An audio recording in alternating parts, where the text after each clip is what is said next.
Welcome to this briefing.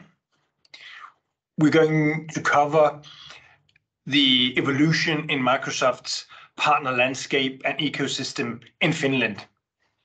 Earlier this year, IDC conducted a global partner survey for Microsoft and plus 50 plus in-depth partner interviews across Europe.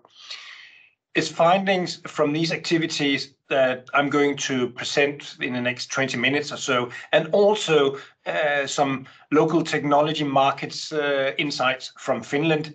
And combined, this info will provide a current perspective on the Microsoft ecosystem opportunity and hopefully help you on the path to enhance growth and profitability.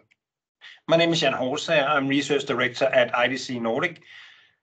My team is covering the IT industry and technology markets in the Nordics on a daily basis. And we, of course, working closely with the partnership research team in Europe, the team that conducted the survey and did the interviews.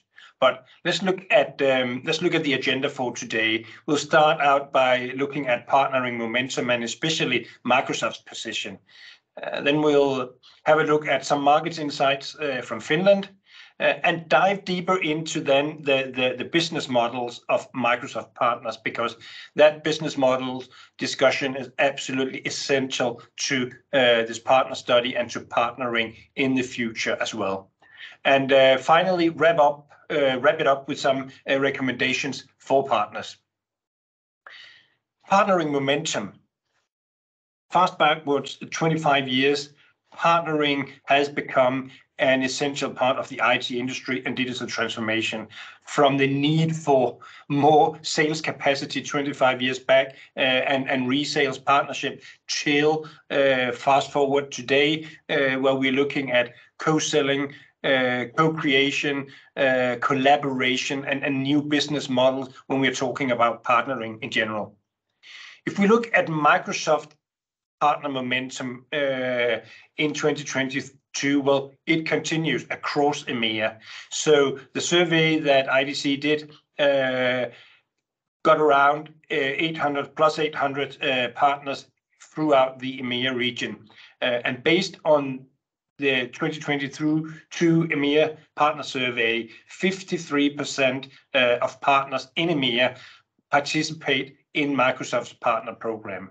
So of those partners already in the program, more than half of them, 50% of them, see Microsoft as their most strategic vendor partner. And even if we look at the partners that are not currently working with Microsoft, 14% of them rank Microsoft as a first choice vendor that they would want to add to their portfolio or work with as a partner. So 3 core findings from this 2022 survey of Microsoft partners in Europe. 3 core findings that, if nothing else, you should take this with you from this briefing. I'm going to elaborate on it moving forward in the briefing. But first of all, partner economic performance varies by partner business models and activity mix. Might sound obvious, but the business model discussion is really important, and as we will see later on, the activity mix also makes a significant difference. IP focus is very important because Microsoft partner economic value expands with their IP focus. The IP focus is actually the value adding, the ability to integrate more value into on top of the partnership. Deeper Microsoft engagement leads to superior economic outcomes. So be committed, engage, that will do a lot for the economic outcome of a partnership. With these 3 findings in mind, we'll just have a look at that, or start looking at that business model, because in this study, survey respondents' business models were determined based on their largest revenue generating activity in terms of revenue shares across resale, own services delivery, and software development. Meaning that for every dollar of Microsoft revenue created by the partners. There's a business proportion created on top of that by the partner, meaning more revenue. And if we look at the resale-led partners, well, this value is $2.21 for every $1 of Microsoft revenue created. And as we move right in the picture to services-led partners and then to software-led partners, well, we see this proportion of value creation grow and grow, and really significant grow when we're talking about software-led partners. So it's of course based on again their largest revenue generating activity, but we'll get further into these business models in the briefing. But let's have a look at some market insights.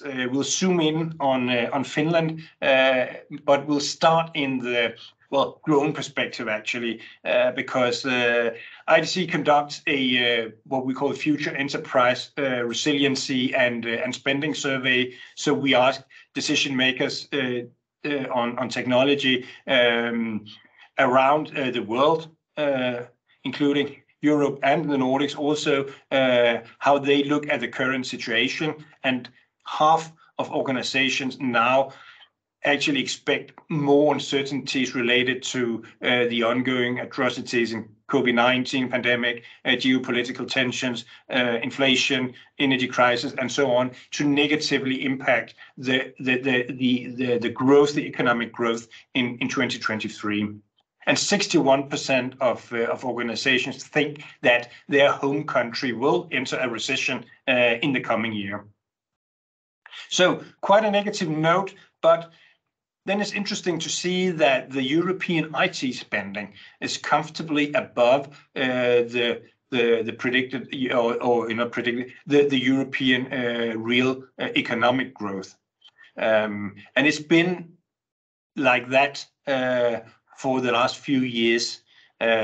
So IT spending is not going to go away. Actually, we see that we are moving into digital first territory, where organizations see digital and technology as part of the solution, and a part of the solution to create growth or development, economic development, whether they are businesses or other organizations. And if we then zoom into Finland and look at the total IT spending, we see a average growth rate in a forecast period towards 2026 at 6.7%. It varies quite a lot whether you're looking at hardware, services, or software growth-wise, and it varies even more if you zoom even further in and then look at public cloud services market as such. Here we get to a level of really interesting growth rates, 22% average growth towards 2026, and looking at 32% when we are talking about platform as a service. Smaller proportion here, you can see in the picture that software as a service is the bulk volume here. But these are really interesting growth rates, and really interesting in determining where should your business move in both in your IP development, but also in the partnership that you're setting up for. And talking to some of Microsoft partners in Finland, well, it's obvious that the evolving customer needs also continue to change the partner role. So the industry here that can sort of bring skills, that the industry expertise that can bring skill sets into a partnership in a world where skills is sort of something that's really needed becomes an important part of ensuring that you can actually help your customers with these evolving needs. And the same goes for the sort of this 360-degree on the Microsoft ecosystem and technology stack, as Meltlake's Jaakko is actually mentioning here. So what are Finnish customers looking for? Well, to sum it up, efficiency and cost savings, agility and flexibility, because they need to create business outcomes. And the business outcomes that your customers need are also the business outcomes that you, of course, need to create together with partners. And that goes for vendors here to ensure agility and flexibility and efficiency and cost savings. So one angle to look at the growth and the partner opportunities, partner growth opportunities right now is also to talk about the industry focus. It's kind of traditional way that we look at things. So which part of how much of the revenue share comes from industry-specific solutions, and these numbers cover the Northern Europe, and Northern Europe in this case will be Denmark, Finland, Iceland, Netherlands, Norway, and Sweden. And for Northern Europe, 41% of the revenue share comes from industry-specific solutions. So there's room for diving into that, so to speak. And why that's interesting is because if you look at sort of the segment on the right side, the cloud growth across key industries in Finland, you'll see that there's some really interesting growth rates when we're talking about some of the essential sectors: financial services, education, central government, healthcare, manufacturing, and retail. They actually command just around 20%, just below or above, or well above that when it comes to expected average growth moving forward to 2026. So again, indicating cloud as an important part of the path towards growth in the coming year. And if we take a look at the Microsoft-related partner revenue direction, well, all's well and good, because what we can see here, of course, is the interesting notion that increased revenue, both in terms of Northern European organizations, but also in Europe, or Northern European partners, and in Europe. All's well and good. Very well when we look at it from a Northern European perspective. But more interesting then probably be to know what proportion of partners are actually in the different brackets of business models that I started defining. So the resell or sell, the services-led partners, or service, or the software-led partners, call them build here. Well, services dominate 87%, then we have sell 62 and build 55. Of course, that indicates that in the build and in the sort of IP, the real interesting IP area, you have really room. There could be a higher percentage here, so to speak. But of course, it's interesting to see then that in terms of number of activities performed by partners in Northern Europe, it's actually a picture where 74% of partners indicate that they engage in at least two revenue generating activities. So it's not just a question of sell or service or build, but and or in this picture. And the definitions are, of course, our definitions for the survey, but moving forward, innovation, collaboration, and new IP development will define new ways of looking at this, of course. So if we dive deeper into the business models again of Microsoft partners, what we are going to see here is from a European perspective, because we need a bigger sample to get a view on this. And again, we have sales, service, and build, resale services and software. What we can see here is that the margin grows again as you move to the right towards the software-led partnership, and the same then goes for the expected revenue growth. Wanting to know a bit more about what the IP development or the investment in IP development means here, and the links to faster revenue growth. So there's a correlation here when we look at IP investments above 10% and below 10%. So what we can see for the revenue growth area, well, again, above 10% has a higher growth, a comfortably higher growth than below, but the expectations for revenue growth are moving forward much higher. So here's actually a good picture of that the investments in IP development pays off already, but what you expect to create from it in the future, that's really an interesting perspective.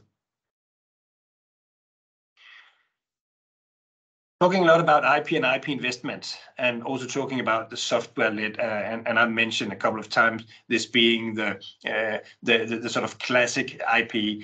But at the end of the day, consulting, professional services, the models created here, the services created here, of course, are very interesting. And well, it's repeatable services, it's consulting methodologies.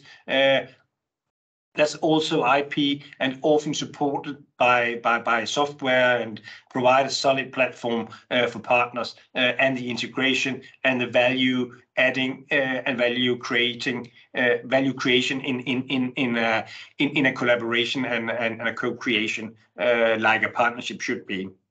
That takes us to to the commitment part of it. The deeper the commitment. As we mentioned in the beginning, superior profitability and higher revenue growth expectations seen here from the very low end of commitment to very high or very deep commitment, and the significance in the difference of the profitability significant here. And again, the same then happens to the expected growth, and maybe not surprising, but worth again to say that the commitment is absolutely central to partnering. The last sort of value slide here, or a data slide here, goes on the co-sell motions, because here also opportunities. Co-sell relates a bit to sort of the partner development as I started out mentioning, but we are at a point now where it's about co-selling, co-creating, collaborating, and the value creation based on that development, significant and proven by the data in the survey.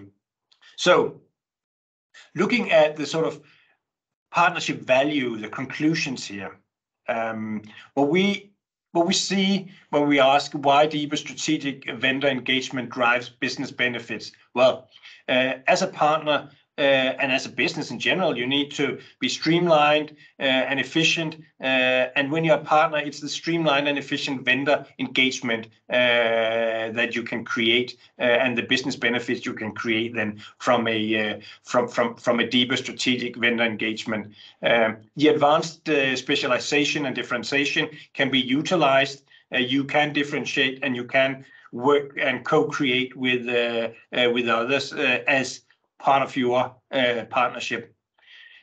The organizational alignment and mutual trust, key that you are able to align and you're able to create the trust where you can actually utilize values, knowledge, and so on within the organization. All this leads to increased recognition, for instance, inside Microsoft, which leads to the access to expand expanded support and benefits, which is of course part of the partnering model. So why partners bet on Microsoft? Well, Microsoft has a partner-centric business model. It's been developing it all the way through the sort of evolution of partnering in the IT industry. There's an open approach to technology and innovation and collaboration in this area. There's a breadth in the portfolio. It's a trusted brand, and the products are trusted. And of course, and really important, there's a vast existing customer base that partners can tap into.